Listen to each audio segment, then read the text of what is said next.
Guys আমরা টুরবিক্স camp থেকে বেরিয়ে এবার চলে আসলাম দার্জিলিংয়ে। আর দার্জিলিংয়ে এই হোটেলে আমরা স্টে করেছিলাম। হোটেলটার ভিউটাও দেখতে পাচ্ছ, খুব সুন্দর হোটেলটা দার্জিলিং মেলের সামনেই ছিল। আর এই হোটেলটার থেকে তুমি কাঞ্চনজঙ্ঘা ভালো মতো দেখতে পারবে। হোটেলটার ভেতরের রুমটা তোমাদেরকে দেখাচ্ছি। আমরা এই হোটেলের রুমটায় ছিলাম।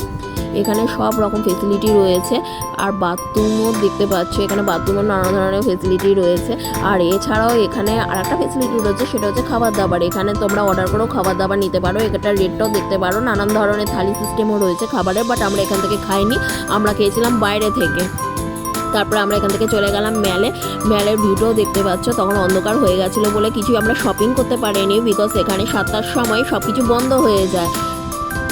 তোমাদের এখানে যদি কারোর কিছু শপিং করতে থাকে দেন তোমরা 6টার মধ্যে সব কিছু শপিং করে এখান থেকে চলে যাও, কারণ তারপরে কিন্তু এখান থেকে বেশি গাড়ি ঘোড়াও চলাচল করে না। Guys please subscribe my channel.